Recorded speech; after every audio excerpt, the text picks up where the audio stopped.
The shrill whistle of the eastbound train cut through the hazy morning air of Cottonwood Springs, as Sophia Blackett pressed her face against the glass, watching the vast expanse of untamed frontier unfold before her eyes.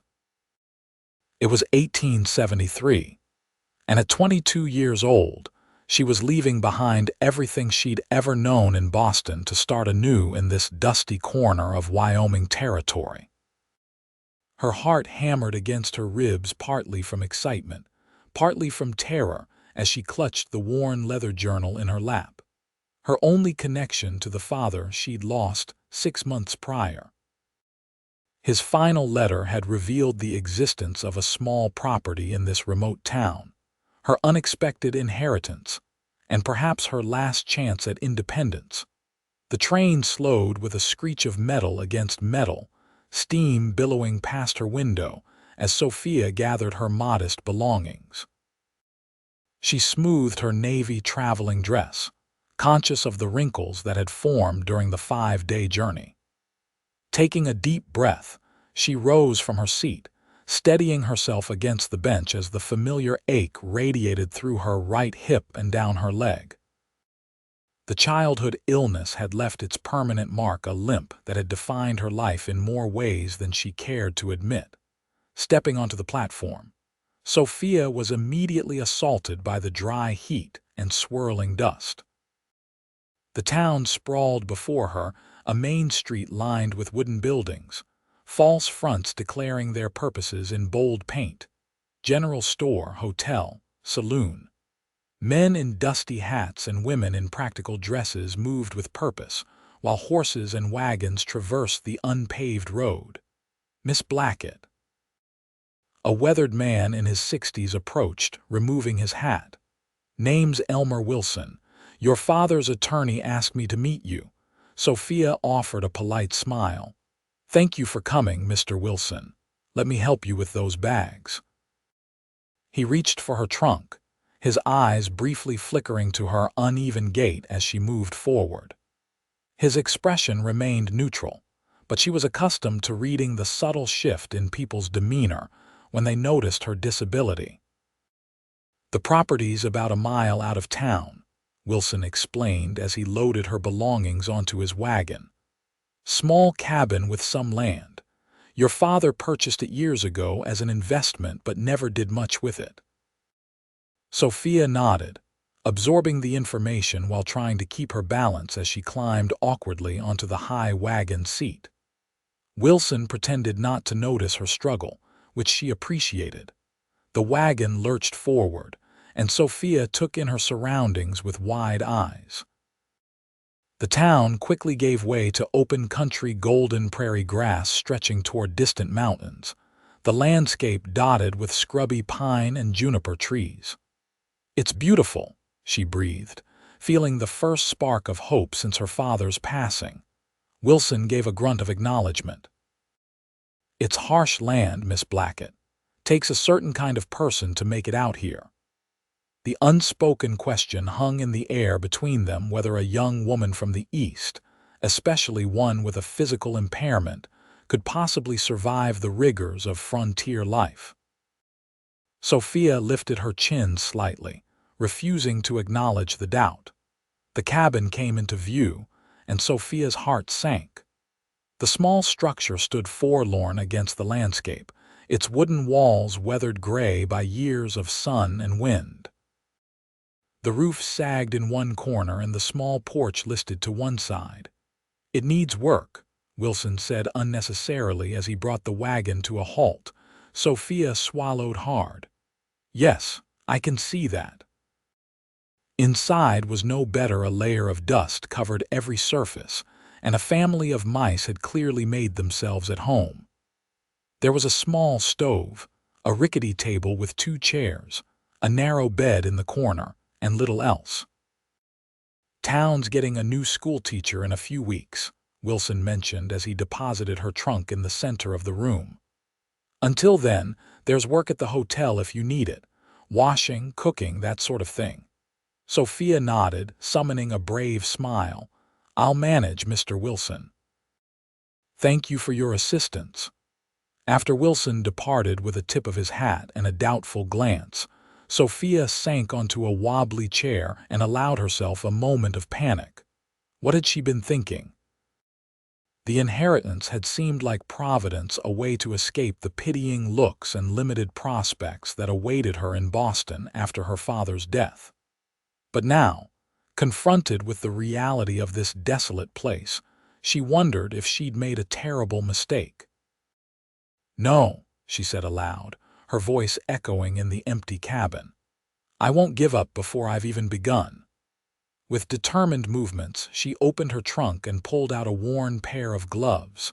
If she was to survive here, she would need to start making this place habitable immediately. By sunset, Sophia had swept every inch of the cabin, chased away the mice, and arranged her few belongings. Her arms ached and her right leg throbbed with a vengeance, but a small sense of accomplishment buoyed her spirits. Tomorrow she would walk into town and inquire about work at the hotel. She had enough money to last a month if she was careful, but no more. As darkness fell, she lit the single oil lamp and sat on the edge of the bed, opening her father's journal. "I'm here, Papa," she whispered, tracing his familiar handwriting with her fingertips. "I don't know if I can do this, but I'm going to try." Dawn came early, and Sophia rose with it, washing her face in the basin of water she'd drawn from the well the evening before. She dressed in her simplest skirt and blouse, pinned her chestnut hair into a practical bun, and set out for town, leaning heavily on a walking stick she'd fashioned from a straight branch. The mile-long walk was grueling. By the time the buildings of Cottonwood Springs came into view, her leg was sending sharp spasms of pain with each step. Perspiration dampened her back despite the morning coolness, and she knew her face was flushed with exertion. Still, she kept moving forward, determined not to show weakness in this place where survival clearly depended on strength. The Cottonwood Springs Hotel was a two-story building with peeling white paint and a broad porch. Sophia paused to catch her breath before climbing the steps, conscious of the curious glances from passers-by. A bell jingled as she pushed open the door, stepping into a modest lobby with worn carpet and a polished wooden desk. "May I help you?" A stout woman with iron-gray hair looked up from her ledger. "Good morning. I'm Sophia Blackett. I've recently moved to the area and I'm looking for employment." The woman, Mrs. Hollies, as she introduced herself, assessed Sophia with shrewd eyes. "We could use help with laundry and cleaning." "Not glamorous work, I'm afraid." "I'm not afraid of hard work, Mrs. Hollies." The woman's gaze dropped to Sophia's walking stick, then to the way she favored her right leg. Her expression softened slightly with what might have been pity. "It's physical labor, dear. The linens are heavy and you'd be on your feet all day." Sophia's cheeks burned. "I assure you I'm quite capable. My condition doesn't prevent me from working effectively." Mrs. Hollies looked doubtful but nodded. "Very well. You can start tomorrow, 6 in the morning until 2, 5 days a week. 50 cents a day." It was less than Sophia had hoped for, but she nodded gratefully. As she turned to leave, the door swung open and 3 cowboys entered, bringing with them the smell of horses, dust, and leather. They were young men, laughing about something as they approached the desk to inquire about rooms. Sophia stepped aside to let them pass, but her walking stick caught on the edge of the carpet. She stumbled, catching herself against the wall with a soft gasp as pain shot through her hip. "Whoa there," one of the cowboys said, turning toward her. He was perhaps 25, with a cruel twist to his mouth and eyes that reminded her of the boys who had tormented her in school. "Looks like we've got ourselves a gimp in town, boys." His companions snickered, and Sophia felt the familiar humiliation wash over her. She straightened, clutching her walking stick tighter. "Careful, miss," another one said with mock concern. "These floors can be mighty treacherous for a lady who can't keep her footing." "That's quite enough, Mrs. Hollis said sharply. "Show some respect in my establishment." "No disrespect intended, madam," the first cowboy said, touching the brim of his hat. "Just making an observation." Sophia kept her expression neutral as she moved toward the door, years of practice helping her maintain her dignity despite the heat in her cheeks and the tightness in her throat. "Poor thing," she heard one of them say as she reached for the door handle. "What kind of life can a woman like that expect out here? Can't even walk proper." The door closed behind her, cutting off their laughter. Sophia stood on the porch, drawing deep breaths to steady herself. It wasn't anything she hadn't heard before, hadn't endured 100 times in Boston, but somehow it cut deeper here, where she'd hoped for a fresh start. "Don't let them get to you." The voice came from her left, deep and quiet. Sophia turned to find a man sitting in a chair at the far end of the porch, a newspaper open on his lap. He was older than the cowboys, inside perhaps 30, with sun-darkened skin and eyes the color of amber. His clothes were trail-worn but clean, and unlike most men she'd encountered in town, his face was cleanly shaven beneath his wide-brimmed hat. "Excuse me," Sophia said, unsure if he'd been addressing her. He folded the newspaper and stood, revealing himself to be tall and broad-shouldered. "I said don't let them get to you. Men like that aren't worth your consideration." Sophia stiffened. "I don't recall asking for your opinion, sir." A smile touched the corner of his mouth. "No, you didn't. My apologies for the intrusion." He touched the brim of his hat. "Owen Zimmerman. I run the Z-Bar Ranch about 10 miles north of here." "Sophia Blackett," she replied automatically, years of proper Boston upbringing overriding her irritation. "You're new to Cottonwood Springs." It wasn't a question. "I arrived yesterday. If you'll excuse me, Mr. Zimmerman, I should be going." She moved toward the steps, conscious of her uneven gait. "Those boys in there," Owen said, falling into step beside her as she descended to the street. "They're just passing through, driving cattle up from Texas. They'll be gone by tomorrow." "It doesn't matter," Sophia said, keeping her eyes forward. "I'm quite accustomed to such reactions." Owen stopped walking. "It matters," he said firmly, "and it shouldn't happen." Something in his tone made Sophia turn to look at him. There was no pity in his gaze, only a kind of steady intensity that made her breath catch. "Thank you for your concern, Mr. Zimmerman, but I've managed thus far without a champion." He nodded, a slight smile playing at his lips. "I can see that, Miss Blackett. Still, if you need anything while you're getting settled, the Z-Bar is just beyond the North Creek. Anyone can point you in the right direction." With that, he touched his hat again and walked away, leaving Sophia with the strange sensation that something significant had just occurred, though she couldn't have said what. The next morning, Sophia arrived at the hotel at 5 minutes before 6, determined to prove her worth. Mrs. Hollis looked surprised to see her but quickly put her to work, showing her to a steamy room at the back of the building where enormous copper tubs held soaking linens. The work was indeed grueling. Sophia's arms ached from wringing water from heavy sheets, and her back screamed from bending over the tubs. By mid-morning, her leg was on fire, but she refused to slow her pace. She worked alongside 2 other women, Martha, a widow in her 40s, and Betsy, a girl not much younger than Sophia who eyed her with curious glances but were kind enough in their interactions. "You're doing well for your first day," Martha commented during their brief midday meal break. "Most new girls can't keep up with the pace." Sophia managed a tired smile. "Thank you. I'm afraid I'll be feeling it tomorrow." "That you will," Martha agreed, her eyes drifting to Sophia's walking stick propped against the wall. "If you don't mind my asking, what happened to your leg?" It was a direct question, but there was no malice in it, only frank curiosity. Polio, Sophia answered. When I was 8, I was fortunate many children don't survive or are affected far more severely. Martha nodded soberly. My sister's boy had it, he didn't make it. I'm sorry, Sophia said softly. Life's hard, Martha replied matter-of-factly. Especially out here, but you seem like you've got grit, girl. The unexpected compliment warmed Sophia, and she returned to work with renewed determination. By the time 2 o'clock arrived, however, she was nearly at the end of her strength.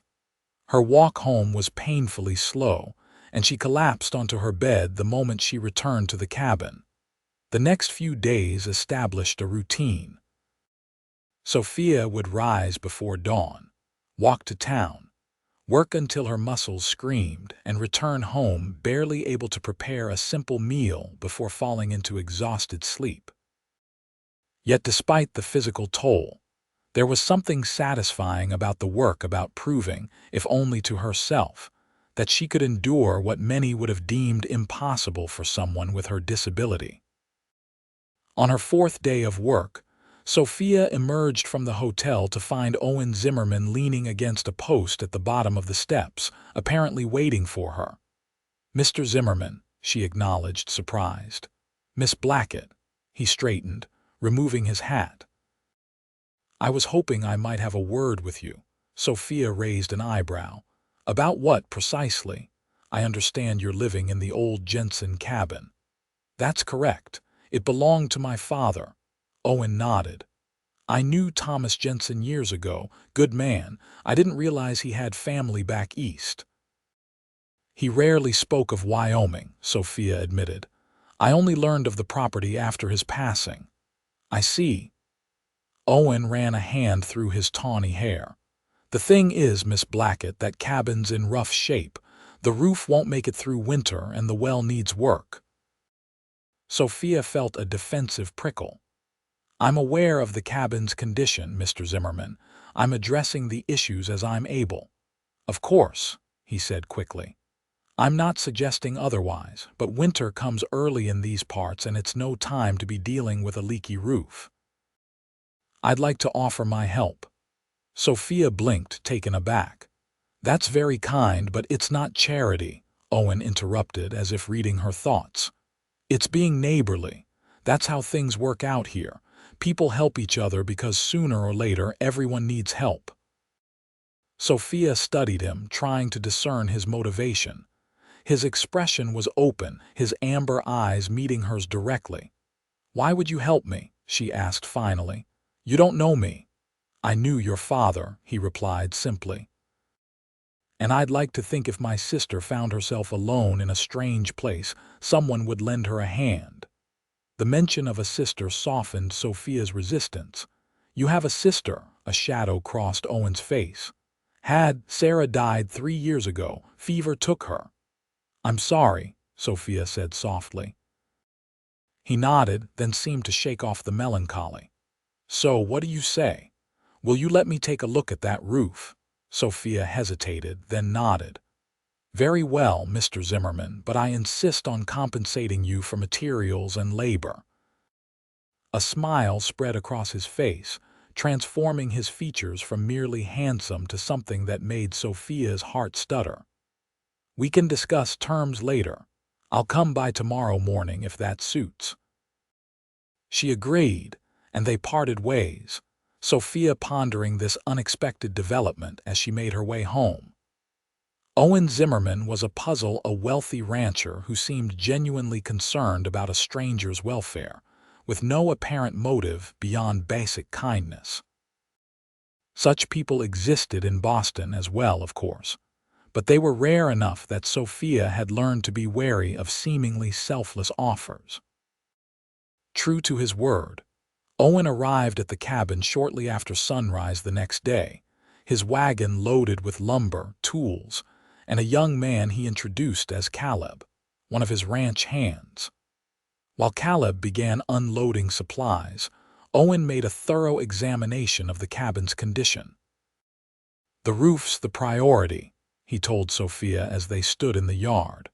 But the porch needs reinforcing, and that well housing is about to collapse. We should be able to get the essentials done today." Sophia nodded, feeling simultaneously grateful and uncomfortable. "I appreciate this, Mr. Zimmerman. I've been setting aside money for repairs, but it will take time." "Call me Owen," he said.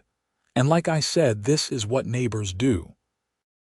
As the men worked, Sophia busied herself inside, cleaning and organizing, occasionally bringing out water for them to drink. By midday, the new roof was half completed, and Owen had fixed the sagging corner that had worried her since her arrival. "Miss Blackett," Caleb called from the well. "Do you have a bucket I could use? This one's got a crack in it." Sophia retrieved a bucket from inside and carried it across the yard. As she handed it to the young man, her foot caught on an exposed root, and she stumbled forward. The bucket clattered to the ground as she grabbed for the edge of the well to steady herself. "Careful, miss," Caleb said, reaching out to help her. "I'm fine," Sophia said automatically, embarrassment heating her cheeks. She glanced toward the roof, hoping Owen hadn't witnessed her clumsiness. But he was watching, his expression unreadable. To her surprise, he climbed down from the roof and approached, picking up the bucket and handing it to Caleb before turning to her. "You've been on your feet all morning," he said. "Why don't you rest for a while? We've brought lunch. Caleb can set it out on the porch." "I'm perfectly capable," Sophia began. "I know you are," Owen interrupted gently, "but everyone needs to rest sometimes. It's not a sign of weakness to acknowledge your limits." His words struck a chord. All her life, Sophia had pushed herself to prove that her disability didn't define her capabilities. She rarely allowed herself to rest or ask for assistance, viewing it as surrender to the very limitations she fought against. "Perhaps for a few minutes," she conceded. They sat on the newly reinforced porch steps, sharing a simple meal of bread, cheese, and apples that Owen had brought. Caleb joined them briefly before excusing himself to continue work on the well. "How long have you lived in Cottonwood Springs?" Sophia asked, curious about the man who had so unexpectedly entered her life. "Since '65, right after the war," Owen replied. "I served with the Union, came west afterward looking for a fresh start." "Did you find it?" A smile touched his lips. "Eventually. Took some time to establish the ranch, but it's good land, good life." "And is there a Mrs. Zimmerman sharing this good life?" Sophia asked, then immediately felt heat rise to her cheeks at her forwardness. Owen shook his head. "No, there was someone once, but it didn't work out." "I'm sorry," Sophia said automatically. "Don't be, it was for the best." He studied her for a moment. "And you, no husband waiting back east?" Sophia gave a short laugh. "No, my prospects in Boston were limited." "Because of your leg," Owen surmised. She met his gaze directly. "Yes, men tend to see a woman with a disability as a burden, not a partner. Those who showed interest did so out of pity or a misguided sense of nobility." "Their loss," Owen said simply. The straightforward comment, delivered without a trace of insincerity, caught Sophia off guard. Before she could formulate a response, Caleb approached to report that the well housing was repaired and the new roof was progressing well. By late afternoon, the transformation was remarkable. The roof no longer sagged, the porch stood level and solid, and the well housing had been completely rebuilt. Owen had even repaired the front door, which now closed properly for the first time since Sophia's arrival. "I can't thank you enough," Sophia said as Owen and Caleb prepared to leave. "Please, you must let me pay you something for all this work." Owen shook his head. "Not necessary, though I wouldn't say no to a home-cooked meal sometime." His eyes twinkled with mischief. "Ranch food gets monotonous." Sophia found herself smiling. "That seems a fair exchange. Perhaps next Sunday." "I'll be here," Owen promised, touching the brim of his hat before climbing onto his wagon. As they disappeared down the rutted path toward town, Sophia stood on her new porch, a strange lightness in her chest that she couldn't entirely attribute to relief over the cabin repairs. The days that followed settled into a rhythm. Sophia continued her work at the hotel, gradually earning the respect of Mrs. Hollies and the friendship of Martha and Betsy. The physical labor remained challenging, but her body adapted, growing stronger even as her right leg continued to protest.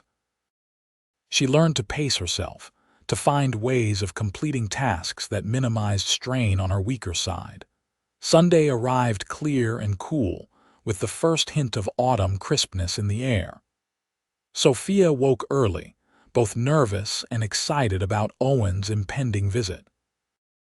She had splurged on beef from the butcher in town, planning to make a stew with vegetables from the small garden she'd started behind the cabin.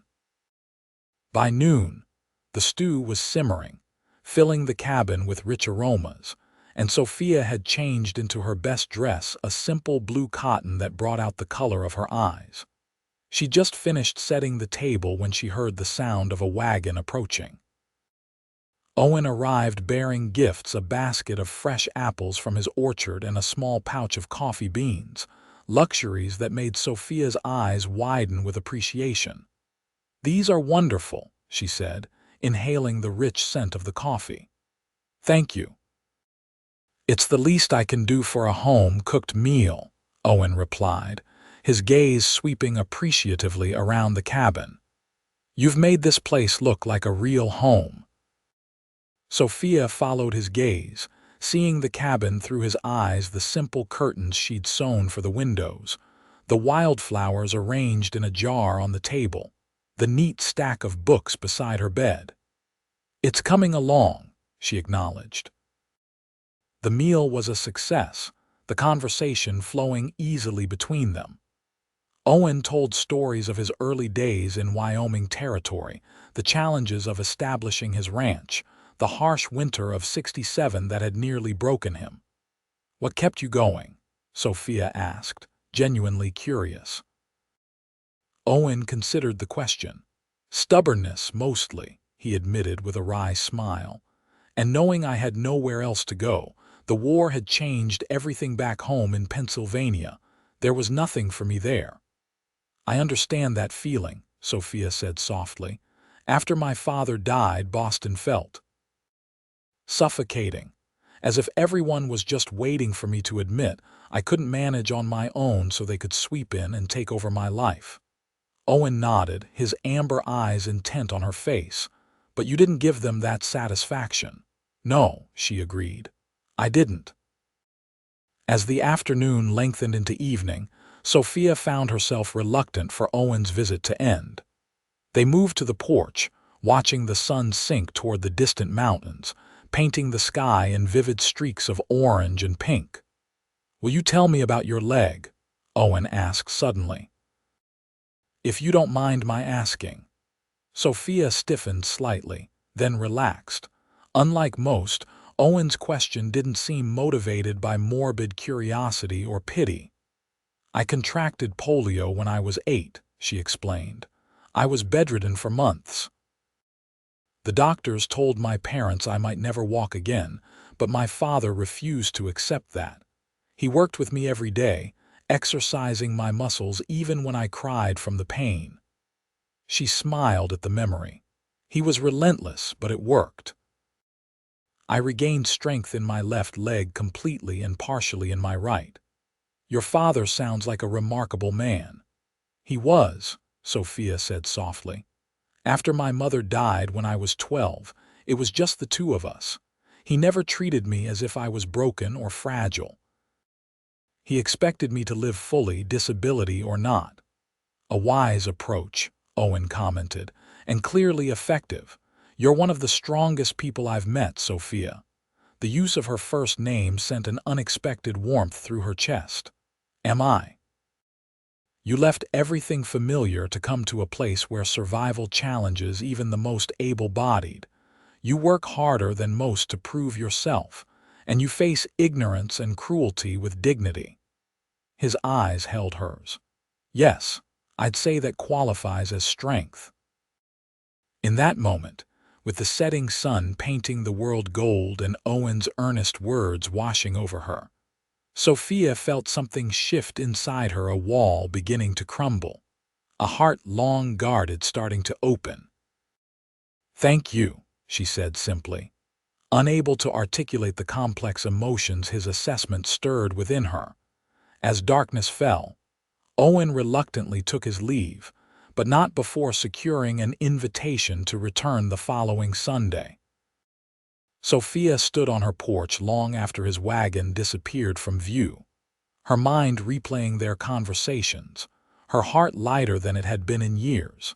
The next morning, Sophia walked to town with a spring in her step, despite the familiar ache in her hip. The hotel was unusually busy. A cattle buyer from Cheyenne had arrived with his entourage, filling all available rooms and creating extra work for the staff. "We'll need to turn these rooms quickly," Mrs. Hollies instructed as Sophia and Martha loaded their cart with soiled linens. The Cheyenne stage arrives at noon with more passengers. They worked at a frantic pace, steam filling the laundry room as they boiled, scrubbed, and wrung sheet after sheet. By mid-morning, Sophia's arms trembled with fatigue and her leg throbbed mercilessly. She paused briefly, leaning against the wall to catch her breath. "You all right, girl?" Martha asked, concerned. "Just tired," Sophia assured her. "I'll be fine in a moment." The door swung open and Betsy entered with another load of linens. Behind her came three men. Sophia recognized with a sinking heart the cowboys who had mocked her during her first visit to the hotel. "Well, look who's still in town," the leader said, spotting Sophia immediately. His name was Harley, she'd learned, and he'd found work with a local rancher after the cattle drive ended. "The limping lady from back east." "This area is for staff only," Martha said firmly. "You need to leave." Harley ignored her, sauntering closer to Sophia. "Been watching you hobble around town. Must be exhausting dragging that bad leg everywhere." His companion snickered. Sophia straightened, meeting his gaze evenly. "Did you need something, Mr. Harley? Or are you simply interrupting honest work for the pleasure of demonstrating your lack of manners?" His face darkened. "Got quite a mouth on you, don't you? Someone ought to teach you your place." "That's enough," Martha stepped between them. "Get out before I call Mr. Hollies." "We're just having a friendly conversation," Harley protested, though his tone was anything but friendly. "Just curious how a crippled woman expects to survive out here. Winter's coming, you know. Even strong men struggle. What chance does she have?" The words struck at Sophia's deepest insecurities, the same doubts that had plagued her since her arrival. But she refused to show it, keeping her expression neutral as she turned back to her work. "Ignoring me now." Harley moved closer, deliberately knocking into the table where Sophia was folding sheets. The neat piles tumbled to the floor. "Pick those up," Martha demanded, her face flushed with anger. "She can get them," Harley smirked. "Might be entertaining to watch her try. Is there a problem here?" The deep voice from the doorway made them all turn. Owen Zimmerman stood in the entrance, his tall frame filling the space, his expression hard as he took in the scene. "No problem, Zimmerman," Harley said, though he took a step back. "Just passing the time." Owen's gaze moved to the fallen linens, then to Sophia's face, and something dangerous flashed in his eyes. "Looks to me like you're interfering with these ladies' work. I suggest you move along." There was steel beneath the casual suggestion, and Harley clearly recognized it. Though he outwardly sneered, he gestured to his companions.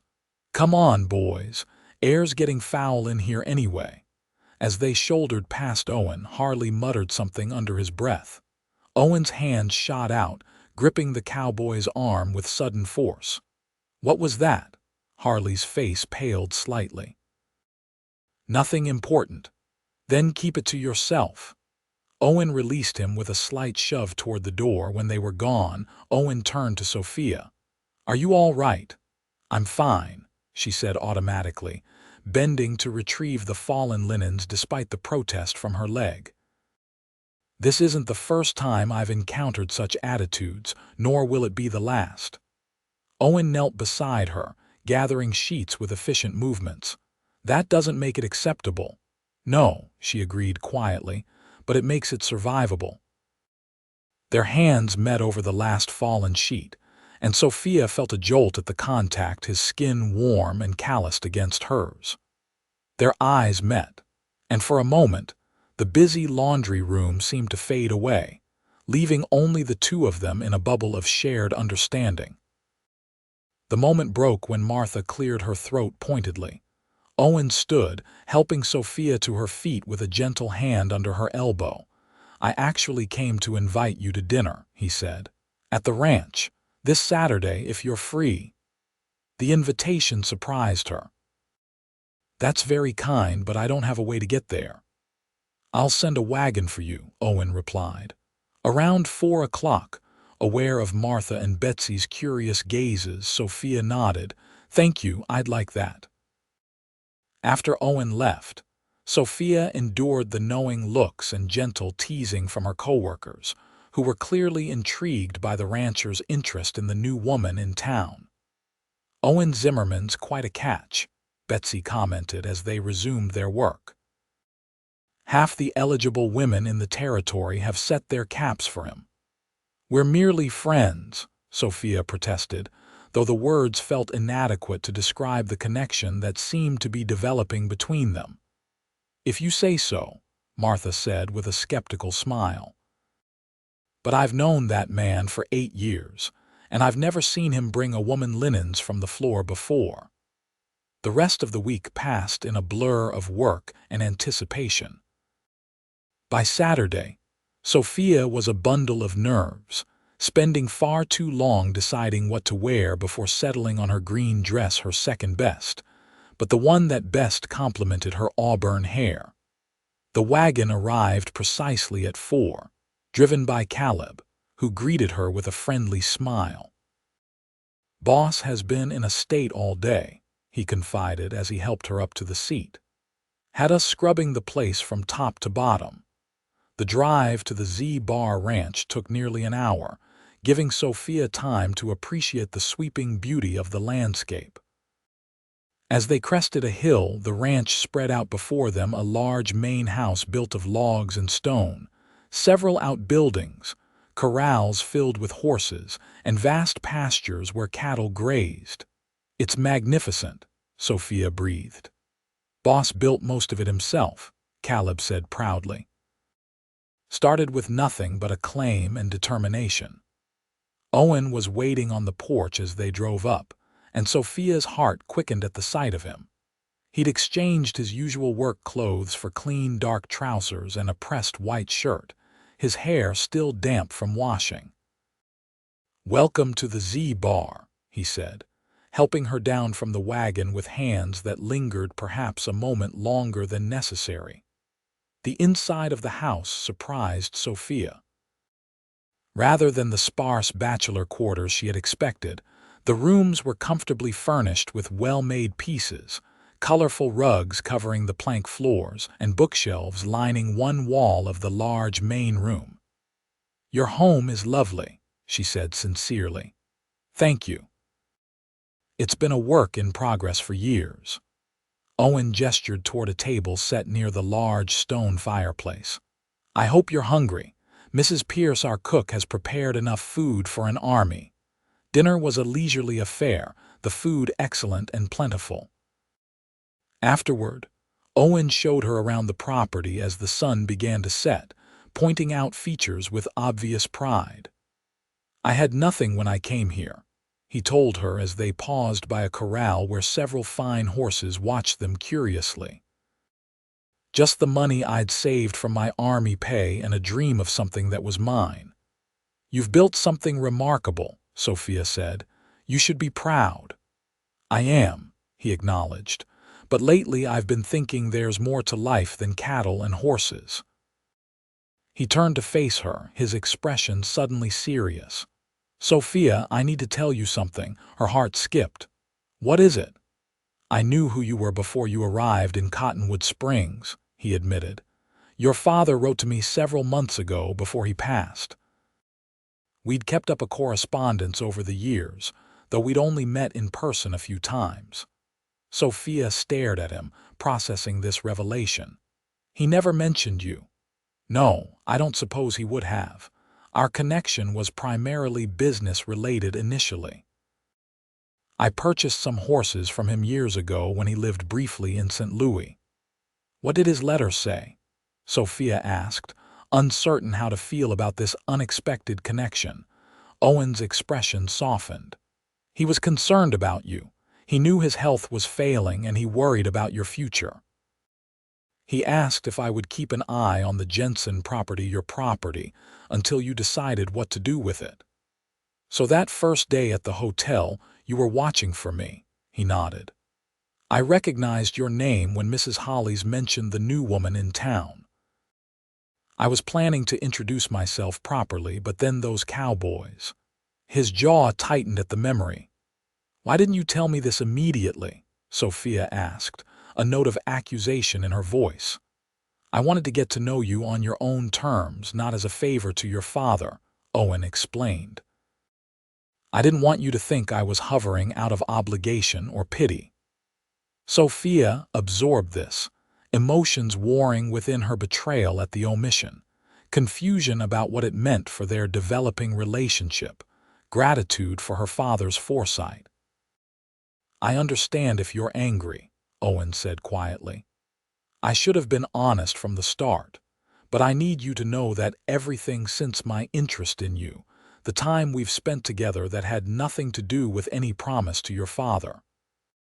She met his gaze, searching for sincerity and finding it in the depths of his amber eyes. "I believe you," she said finally, "but I don't like secrets between us." "No more secrets," he promised. "From now on, complete honesty." They stood in silence for a moment, the revelation settling between them like a stone dropped in still water, ripples expanding outward. "Would you like to see the horses up close?" Owen asked finally, a peace offering. Sophia nodded, grateful for the change in subject. They approached the corral and Owen whistled softly.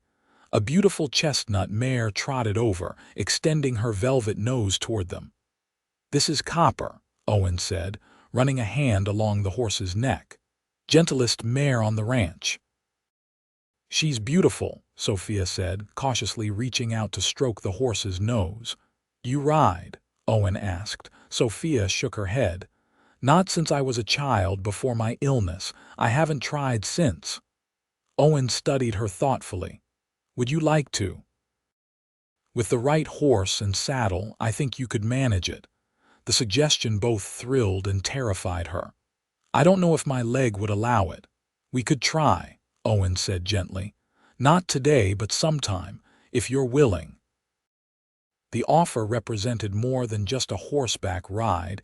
It was an invitation to reclaim something she had long ago surrendered to her disability, an opportunity to expand rather than limit her life. "Yes," she decided. "I'd like to try." His smile was like the sun breaking through clouds. "Good. We'll start next week if you'd like." As twilight deepened into dusk, they returned to the house for coffee before the fire. Sophia found herself reluctant for the evening to end, comfortable in Owen's presence in a way she hadn't experienced with anyone since her father's death.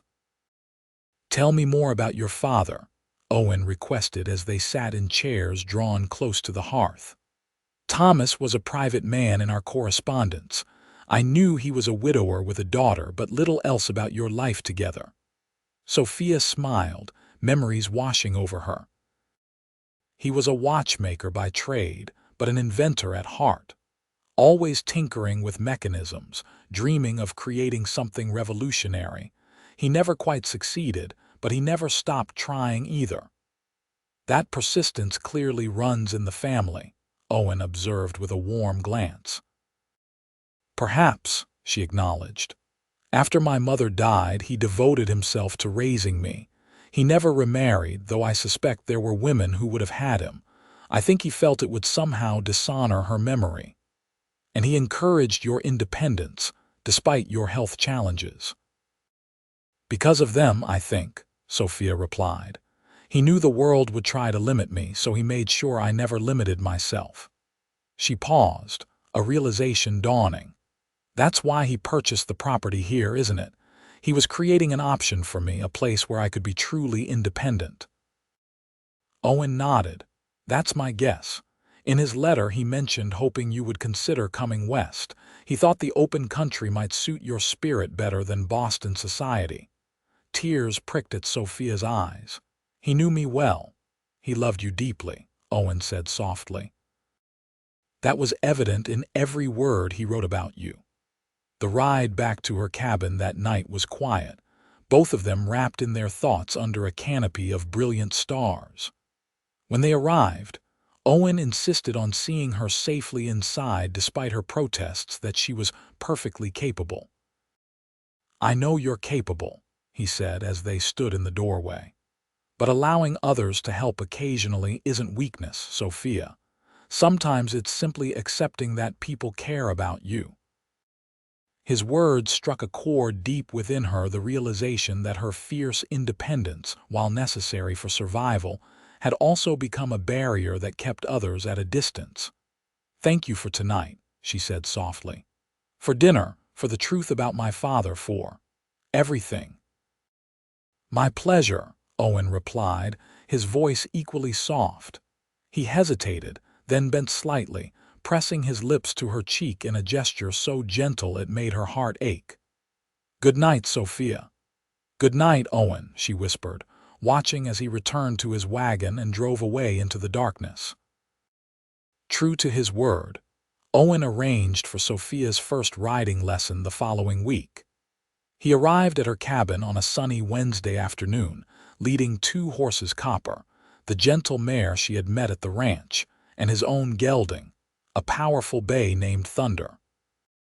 I thought we'd start slowly, he said, helping her outside. Just get you comfortable in the saddle today. No pressure to go far or fast. Sophia eyed Copper nervously. The horse seemed enormous up close, though Owen assured her she was one of the smaller mares. I'm not sure about this, she admitted, her confidence wavering. Trust me, Owen said simply, his hand warm on her arm, and trust yourself. With patient instruction, he helped her mount using a technique that minimized weight on her weaker leg. Once seated in the specially adjusted saddle, Sophia felt a rush of exhilaration tinged with fear. How does it feel? Owen asked, standing close with one hand on Copper's bridle. Strange, Sophia admitted, but good. She adjusted her position slightly, finding that the saddle actually provided more support for her hip than she had expected. We'll just walk today. Get you used to the movement, Owen said, mounting Thunder with practiced ease. Hold the reins like this, not too tight, but with enough contact to communicate. For the next hour, they moved at a leisurely pace around the clearing near her cabin, Owen offering gentle guidance as Sophia grew more comfortable with the rhythmic sway of the horse beneath her. By the time they finished, her muscles ached in unfamiliar places, but a sense of accomplishment filled her chest. You're a natural, Owen told her as he helped her dismount, his hand steady at her waist. How does your leg feel? Surprisingly good, Sophia replied, realizing it was true. The different type of movement seemed to have exercised rather than strained her hip. When can we try again? Owen's delighted laugh warmed her more than the afternoon sun. Eager now, are you? How about Saturday? Thus began a new routine. 3 times a week, Owen would arrive with the horses, and they would ride together, each outing venturing a little farther from the cabin. Sophia's confidence grew with each lesson, as did her strength. The riding seemed to improve her mobility even when on foot, something Owen had suggested might happen. The muscles work differently on horseback, he explained during one of their rides. It can help build strength that carries over. As autumn deepened, bringing cooler days and the first hints of winter on the horizon, Sophia found her life in Cottonwood Springs falling into a pattern that brought her unexpected contentment. Her work at the hotel had expanded to include helping with the accounts, as Mrs. Hollis had discovered Sophia's aptitude with numbers. The improved position meant better pay and less physical strain, allowing her more energy for developing her property and enjoying her time with Owen. Their relationship had evolved into something neither of them labeled but both cherished. They spent most of their free time together riding, reading by her fire, sharing meals, or simply talking. Owen had introduced her to his small circle of friends, including the town doctor and his wife, who had warmly welcomed Sophia into their social gatherings. Not everyone in town was as accepting, of course. Harley and his companions continued their snide comments whenever they encountered Sophia, though they were careful to do so only when Owen wasn't present. Others viewed her with the familiar mixture of pity and curiosity that had followed her throughout her life. But increasingly, Sophia found herself caring less about these reactions, secure in the knowledge that those whose opinions truly mattered saw her for who she was, not merely for her physical limitations. One crisp November morning, Sophia was sweeping her porch when she heard the now familiar sound of Owen's wagon approaching. She smiled, setting aside her broom as he came into view. But her smile faltered when she saw his expression tight with anger, his normally warm eyes cold. "What's wrong?" she asked as he pulled the wagon to a halt. "Harley and his friends," Owen said tersely, jumping down from the seat. "I just overheard them in the saloon making crude jokes about you." Sophia sighed. "Owen, we've discussed this. Their opinions mean nothing to me." "They should mean nothing to anyone," Owen retorted, pacing the small yard. "But people listen to them, Sophia. And some believe them when they say a woman with your condition doesn't belong out here." "Since when do you care what people think?" Sophia challenged, crossing her arms. "I don't," he insisted, "but I care about you being treated with respect. And I appreciate that. But confronting every ignorant person who makes a thoughtless comment would be a full-time occupation."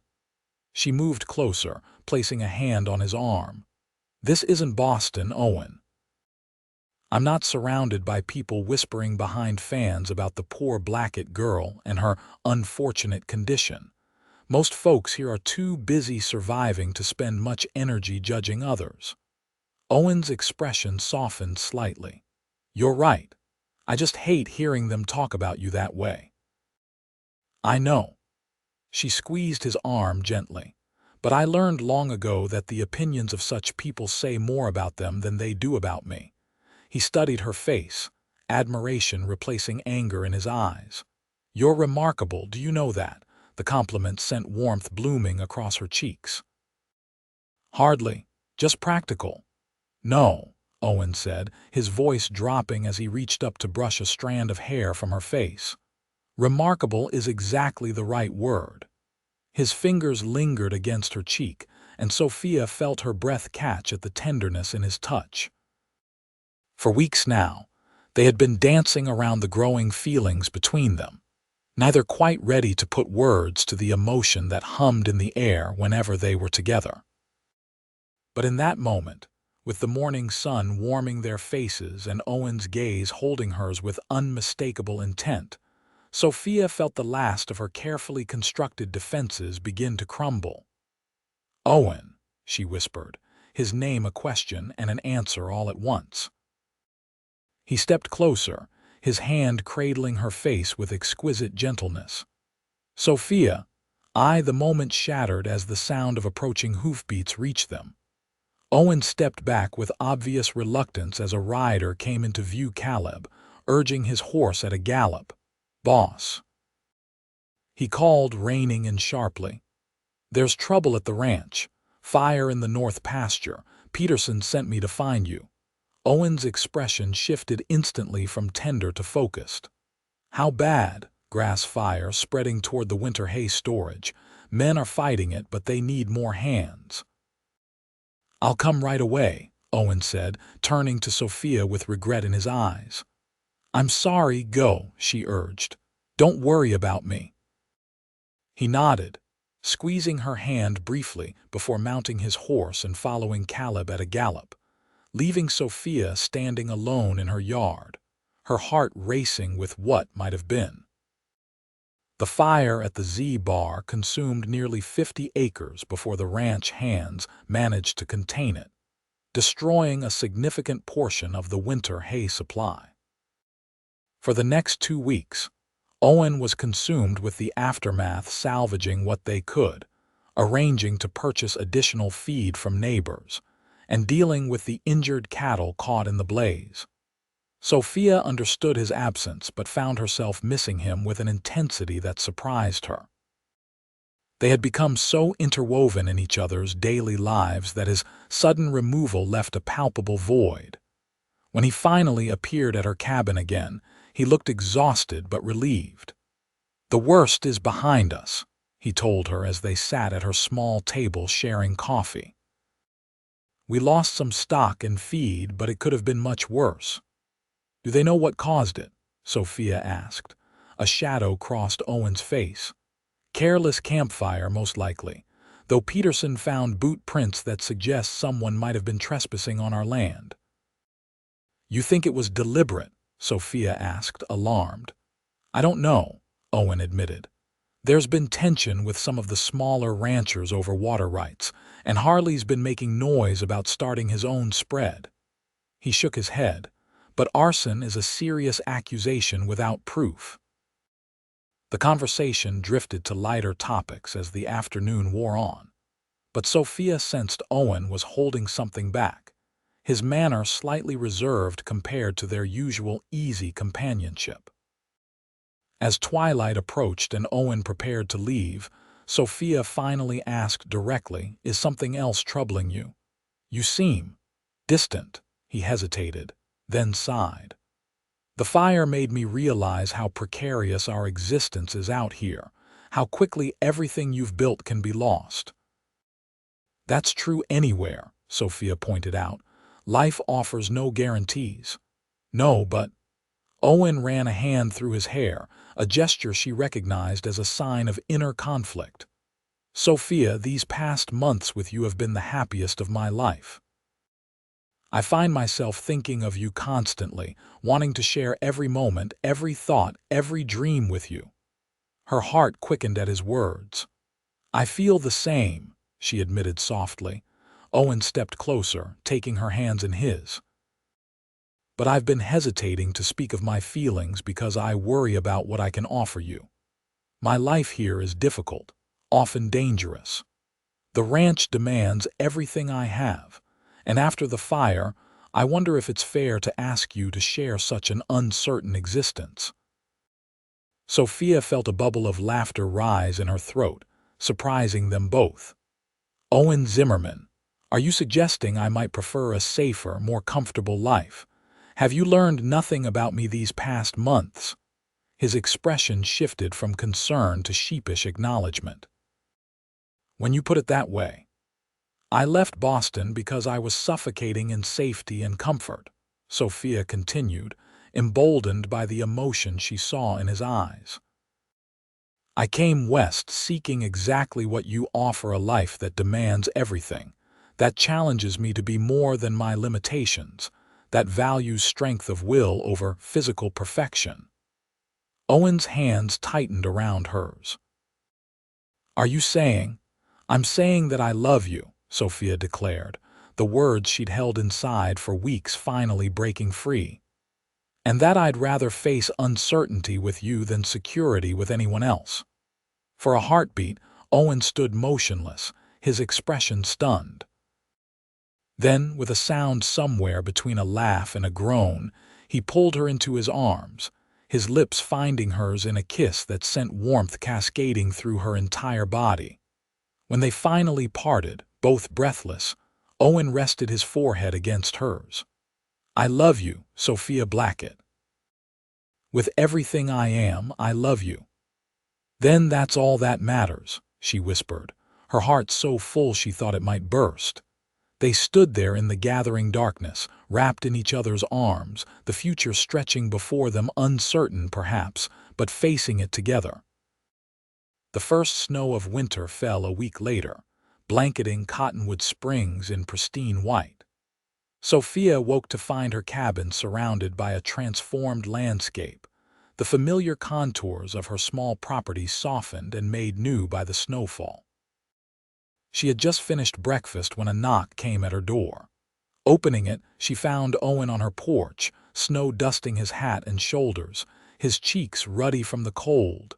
"Good morning," he greeted her, his breath fogging in the frigid air. "I thought you might like to see the ranch in the snow." "It's quite a sight." Sophia smiled, already reaching for her coat and warmest shawl. "I'd love to." The journey to the Z-Bar was slower than usual, the wagon moving carefully along snow-covered trails. Owen kept Sophia close beside him on the seat, a thick blanket wrapped around them both for warmth. "The first winter is always the hardest," he told her as they traveled. "But you'll find there's a special beauty to this season that makes the hardships worthwhile." When they crested the final hill, Sophia gasped at the sight before them. The ranch building stood like a painting against the white landscape, smoke curling from the chimney of the main house, the corrals and fences traced in snow, the distant mountains rising majestically against a brilliant blue sky. "It's magical," she breathed. "Welcome home," Owen said softly, and there was a question in the words that made Sophia turn to look at him. "Home," she repeated. Instead of answering immediately, Owen guided the wagon down the slope and across the ranch yard, pulling to a stop before the main house. Helping Sophia down, he led her not to the front door as she expected, but around to the side of the house, where a covered walkway connected to a smaller structure she hadn't noticed during her previous visit. "This was Sarah's cottage," Owen explained as he opened the door. "My sister preferred having her own space rather than living in the main house with me. It's been empty since she passed." Sophia stepped inside, looking around with curiosity. The cottage was a single large room with a small kitchen area, a sitting space with a stone fireplace, and a sleeping alcove partially screened by a decorative wooden partition. Though dusty from disuse, it was charming, with large windows that would fill the space with light. "It's lovely," she said sincerely. Owen watched her, an intensity in his gaze that made her pulse quicken. "I had hoped that you might consider making it yours, if you want your own space but still wish to be near me." Sophia's breath caught as she understood the significance of the offer. "Owen, are you asking I'm asking you to marry me?" he said in a rush, as if the words had been held back too long. "I know it's soon, and I know we come from different worlds, but I can't imagine my life without you in it, Sophia. I want to build a future with you, to face whatever comes together." Joy bubbled through her veins like champagne. "Yes," she said simply, her voice steady despite the emotion threatening to overwhelm her. "Yes, I'll marry you." Owen's face transformed with happiness, years seeming to fall away as he swept her into his arms, lifting her off her feet in his exuberance. "You've made me the happiest man in the territory," he declared, setting her down gently before capturing her lips in a kiss that sent warmth curling through her despite the chill in the unheated cottage. "When?" he asked when they finally parted. "Spring? Summer?" Sophia laughed at his eagerness. "Why wait? Unless you need time to prepare Christmas," Owen suggested, his eyes alight with possibility. 3 weeks from now, the snow will make travel difficult for some, but those who matter most will come. Dr. Evans can perform the ceremony at the ranch. Christmas, Sophia agreed, loving the idea of beginning their married life as the year turned toward light and renewal. The news of their engagement spread quickly through Cottonwood Springs, met with a mixture of genuine congratulations and surprised speculation. Sophia found herself the subject of increased attention during her trips to town, aware of the whispers that followed her, some kind, others less so. "Pay them no mind," Martha advised when she noticed Sophia's discomfort at the stairs. "Half the women are just jealous you've snagged the most eligible bachelor in 3 counties. "And the other half?" Sophia asked wryly. Martha shrugged. "Wondering how long it'll last, I suppose. People can be cruel when faced with what they don't understand." The assessment stung, though Sophia knew it was accurate. "And what do you think, Martha?" The older woman's face softened. "I think I've never seen Owen Zimmerman look at anyone the way he looks at you, and I think anyone who can't see what's between you two is blind as a post." The validation warmed Sophia, bolstering her against the occasional cutting remarks or doubtful glances that came her way. But the worst confrontation occurred a week before the wedding, as she was leaving the general store with supplies for the holiday celebration. "Well, if it isn't the future Mrs. Zimmerman," Harley's mocking voice came from behind her as she carefully navigated the icy boardwalk. "Though I hear there's some debate about whether there'll actually be a wedding." Sophia turned slowly, gripping her packages. "Mr. Harley, I don't believe we have anything to discuss." He stepped closer, blocking her path, 2 of his ever-present companions flanking him. "Just offering congratulations, and maybe a friendly wager on how long it'll last before Zimmerman realizes he's tied himself to damaged goods." "Step aside," Sophia said evenly, refusing to show the anger his words provoked. "You know he's just feeling sorry for you, don't you?" Harley continued, ignoring her request. "Man like that could have any woman. Must be pity making him choose a cripple." The cruel assessment struck at Sophia's deepest insecurities, the fear that had haunted her since Owen's proposal, that he might someday regret binding his life to someone with her limitations. "That's a sad reflection of your character, not his," she replied, her voice steady despite the pain his words inflicted. Harley's face darkened. "Think you're better than me, don't you, with your fancy Eastern education and your big words? I think this conversation is over." Sophia attempted to step around him, but Harley moved to block her again. "Not quite," he said, his tone hardening. "I think you need to understand your place in this town." Before Sophia could respond, another voice cut through the tension. "Her place is by my side, Harley. Where's yours going to be if you don't step away from my fiancée right now?" Owen stood a few feet away, his expression more dangerous than Sophia had ever seen it. Behind him were 2 of his ranch hands, their stances making it clear they were prepared for trouble. Harley hesitated, clearly calculating his odds. "Just having a friendly conversation, Zimmerman. No harm intended." "That's so." Owen closed the distance between them in 2 long strides. "Because from where I was standing, it looked like you were harassing the woman I love." The 2 men faced each other, the air between them crackling with tension. Sophia held her breath, fearing what might happen if the confrontation escalated. "You know," Harley said finally, a nasty smile twisting his features, "I've been wondering what a man like you sees in a woman who can barely walk. Must be frustrating having to slow down for her all the time, having to help her with basic things, like having a child instead of a wife." Owen moved so quickly Sophia barely registered it before his fist connected with Harley's jaw, sending the younger man stumbling backward into a hitching post. "Owen," Sophia gasped. Harley recovered, lunging forward with a roar, but Owen was ready, deflecting the wild punch and delivering another blow that dropped Harley to his knees in the snow. "Get up," Owen said coldly. "Get up so I can teach you what happens when you disrespect the woman I'm going to marry." "Owen, stop," Sophia pleaded, moving forward despite the treacherous footing. "He's not worth this."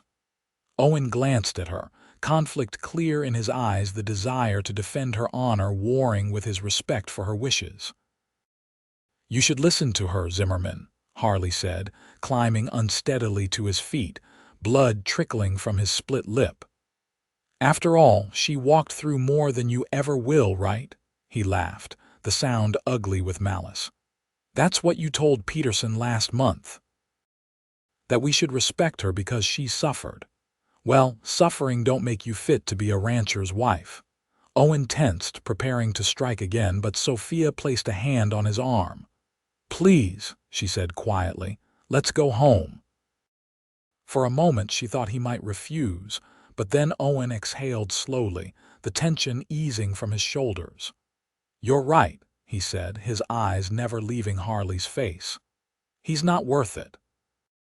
Taking Sophia's packages in one arm and offering her his other for support, Owen led her away from the confrontation. Behind them, Harley called out a final taunt. "This isn't over, Zimmerman. You can't always be around to protect your gimp." Owen stopped dead, and Sophia tightened her grip on his arm, silently pleading with him to keep walking. After a heartbeat that seemed to stretch forever, he complied, though she could feel the anger radiating from him.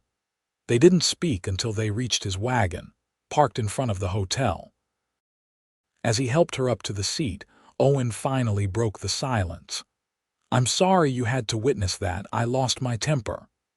"Yes, you did," Sophia agreed, her tone gentle despite the admonishment. "Violence doesn't solve anything, Owen." "No, but sometimes it's the only language men like Harley understand." He climbed up beside her, taking the reins. "When I heard what he was saying to you—" "Words can't hurt me," Sophia insisted, though they both knew it wasn't entirely true. Owen's expression softened as he looked at her. "You're the strongest person I know, Sophia, but that doesn't mean you should have to endure such cruelty alone." She leaned against him, drawing comfort from his solid presence. "I'm not alone anymore," she said softly. "That's what matters." The journey back to the ranch was quiet, both of them wrapped in their thoughts. As they approached, the buildings of the Z Bar appearing through the falling snow, Sophia felt a sudden certainty that this was where she belonged, not despite the challenges she faced, but because she had proven herself capable of overcoming them. "What Harley said," she began hesitantly. "About me slowing you down, being a burden." "Don't," Owen interrupted, his voice fierce. "Don't give his poison a moment's consideration." "But it's something we should discuss," Sophia persisted. "Running a ranch is physical work. There will be times my condition limits what I can do."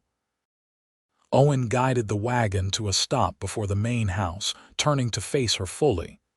"Do you think I haven't considered that? Do you think it matters to me?" "It should matter," Sophia insisted. "I don't want you to wake up one day resenting the ways I hold you back." "Hold me back?" Owen repeated incredulously. "Sophia, you've pushed me forward. Before you, I was just existing, working the ranch, doing what needed to be done, but not really living. You've brought purpose and joy back into my life." His words washed over her, soothing the wounds Harley's cruel assessment had inflicted. "I just want to be a true partner to you," she said softly. "You already are." Owen took her hands in his. "A partnership isn't about each person doing exactly the same tasks. It's about complementing each other, supporting each other's strengths, helping with each other's challenges." He smiled, a tender expression that made her heart swell. "Besides, you're forgetting something important." "What's that?" "You can outride half my ranch hands now," he reminded her, referring to how quickly she'd taken to horseback riding over the past months. "And you manage the books better than I ever did. The ranch will be more prosperous with you as part of it, not less." The simple truth of his assessment settled over Sophia like a warm blanket, chasing away the last chill of doubt. "I love you," she said, the words inadequate to express the depth of her feelings. "I love you too," Owen replied, leaning in to seal the declaration with a kiss that promised a lifetime of such moments. The days leading up to Christmas passed in a flurry of preparations. Sophia divided her time between her cabin packing her belongings for the move to the ranch and the Z Bar, where she worked alongside Owen and the household staff to prepare for both the wedding and the holiday celebration. 3 days before Christmas, Sophia was at the ranch, helping arrange the main room for the ceremony, when a wagon arrived bearing unexpected visitors Mrs. Hollies from the hotel, along with Martha, Betsy, and several other women from town. "We've come to help," Mrs. Hollies announced briskly. "Can't have a proper wedding without proper preparations." Sophia was touched by the gesture, especially from women who had initially viewed her with such doubt. Over the next days, they transformed the ranch house with festive decorations, pine boughs, red ribbons, and candles filling the rooms with color and fragrance. They baked and cooked, prepared Sophia's wedding dress, a simple but elegant creation of cream-colored wool, with lace accents, and shared stories and advice that made Sophia alternately blush and laugh. "Never thought I'd see the day Owen Zimmerman settled down," Mrs. Hollies commented as they worked side by side in the kitchen on Christmas Eve. "That man's been the target of matchmaking mamas since he arrived in the territory." "I can imagine," Sophia replied, smiling. Mrs. Hollies paused in her work, her expression growing serious. "You know, when you first came to town, I had my doubts about whether you'd last out here. Thought maybe you'd take one look at winter and head back east." "Many people shared that opinion," Sophia acknowledged without rancor. "Well, I was wrong," Mrs. Holly stated flatly. "You've got more grit than most who try to make a life in this place, and anyone who can't see that is a fool." The simple declaration, coming from a woman not given to effusive praise, meant more to Sophia than 1,000 flowery compliments. Christmas morning dawned clear and cold, the sun turning the snow-covered landscape into a dazzling expanse of white.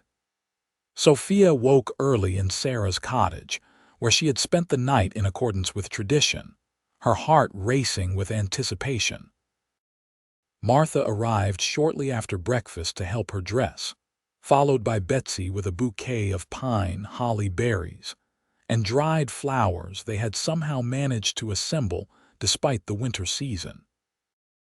"Something old," Martha said, fastening a delicate silver locket around Sophia's neck, a gift from her mother that she had treasured all her life. "Something new," Betsy added, presenting a pair of soft leather gloves lined with rabbit fur, a practical gift for a Wyoming winter. "Something borrowed," Mrs. Hollies contributed, arriving with a beautiful woolen shawl edged with lace. "It was my daughter's. She wore it at her own wedding 10 years ago." "And something blue," Dr. Evans's wife announced, entering with a blue ribbon to weave through Sophia's upswept hair. The kindness of these women, many of whom had been strangers just months ago, brought tears to Sophia's eyes. "Thank you," she said, her voice thick with emotion, "for everything." By noon, the ranch house was filled with guests, neighbors, friends, ranch hands in their Sunday best.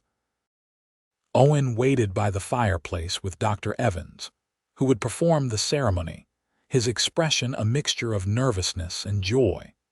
When Sophia entered on the arm of Mr. Wilson, who had graciously agreed to give her away in her father's absence, a hush fell over the assembled company. She moved forward slowly, her limp more pronounced due to nervousness, but her head held high, her eyes fixed on Owen's face. His expression as he watched her approach was one she would remember for the rest of her life: wonder, love, and pride all mingled together, as if he couldn't quite believe his good fortune. The ceremony itself was simple and brief. The traditional vows exchanged with clear voices, despite the emotion evident in both their faces. When Dr. Evans pronounced them husband and wife, Owen drew Sophia into a kiss that was both tender and passionate, prompting cheers and applause from their guests. The celebration that followed lasted well into the evening, a feast prepared by the women, music provided by ranch hands with unexpected talents on fiddle and guitar, dancing and laughter filling the rooms that would now be their home together. As twilight approached, Owen led Sophia outside onto the porch for a moment of quiet amid the festivities. "Happy?" he asked, his arm around her waist as they gazed out at the snow-covered landscape of their ranch, their home. "More than I ever imagined possible," Sophia replied honestly, leaning against him. From inside came the sound of laughter and music, the voices of friends who had accepted her for who she was, not despite her challenges but recognizing the strength they had helped develop within her. "You know," Owen said softly, "the day we met when those cowboys were mocking you at the hotel, I wanted to tell them then what I knew from the moment I saw you." "What's that?" Sophia asked, looking up at his face in the fading light. "That you've walked through more in your life than most of us ever will," he said, his voice reverent. "And that every step made you stronger, more resilient, more capable of facing whatever comes." Tears pricked at Sophia's eyes, not from sadness but from the profound understanding reflected in his words. "I never thought I'd find someone who would see me so clearly." "I see you," Owen assured her, turning to face her fully. "I see your strength, your determination, your heart. And I'm grateful every day that you chose to share your journey with me." As he bent to kiss her, snowflakes began to fall gently around them, catching in Sophia's hair and on Owen's shoulders, nature's benediction on their union, a promise of beauty amid life's challenges, of warmth to be found even in the coldest seasons. They returned to their guests hand in hand, stepping into the warmth and light of the home they would build together, a haven not just for themselves, but for all who needed to be reminded that true strength is measured not by physical perfection, but by the courage to face life's obstacles with dignity, perseverance, and an open heart. In the years that followed, the Z-Bar Ranch prospered under their joint stewardship. Sophia's keen mind for business complemented Owen's practical knowledge of cattle and land management, making their operation one of the most successful in the territory. The cottage that had been Sarah's became Sophia's office, where she maintained the ranch accounts and conducted correspondence, gradually expanding their interests to include breeding horses as well as cattle. 2 years after their wedding, their joy was multiplied with the birth of their son, Thomas, named for Sophia's father. A daughter, Elizabeth, followed 18 months later. The children grew strong and free in the wide open spaces of Wyoming, learning from both parents the value of determination, the strength found in overcoming challenges, and the importance of judging people by their character rather than their appearance or abilities. Cottonwood Springs grew as well, transforming from a rough frontier outpost to a proper town with a school, a church, and eventually a small hospital that Sophia helped establish through tireless fundraising efforts.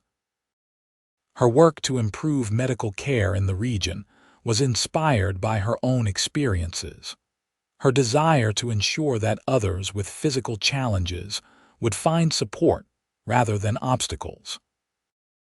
Owen and Sophia's marriage became a partnership that many in the community came to admire and emulate, a union based on mutual respect, shared purpose, and a love that only deepened with each passing year.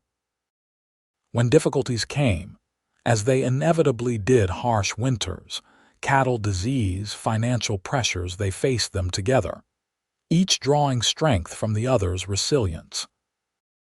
As for Harley, the bitterness of that long-ago confrontation eventually gave way to an uneasy coexistence, and years later, to something approaching respect. Time and maturity tempered his cruelty, and witnessing the success of the Zimmermans' partnership gradually eroded his prejudices. While never friends, they reached a point where they could acknowledge each other with civility when their paths crossed in town. On their 25th wedding anniversary, Owen surprised Sophia with a journey back to Boston, her first return to the city of her birth, since she had left as a young woman filled with uncertainty and hope. They visited her father's grave, now tended by distant relatives, and walked the streets where she had grown up, Sophia marveling at how foreign it all seemed after so many years in the West. "You ever regret it?" Owen asked as they stood on Boston Common, the city's elegance spread before them. Leaving all this for a hard life in Wyoming, Sophia looked up at her husband, his face weathered by years of sun and wind, his hair now streaked with silver, but his amber eyes still bright with the same warmth that had first drawn her to him. "Never," she said with absolute conviction. Not for a single moment. As they returned to Wyoming, to the home and life they had built together, Sophia reflected on the journey that had brought her here, from a young woman defined by her disability to a wife, mother, and respected community leader whose limp had become merely one aspect of a rich and purpose-filled existence. She had walked through pain, through doubt, through the whispers and stares of those who saw only her limitations. But in doing so, she had found her strength, her voice, and ultimately her place in the world, not despite her challenges, but because of the person they had helped her become. And walking beside her through it all was Owen, the man who had seen her true worth from the beginning, who had loved her not in spite of her struggles, but because of the character they had forged within her. Together, they had created a legacy of resilience, compassion, and unwavering love, a testament to the truth that the measure of a person lies not in how easily they walk through life, but in how courageously they face its obstacles and how generously they help others along the way.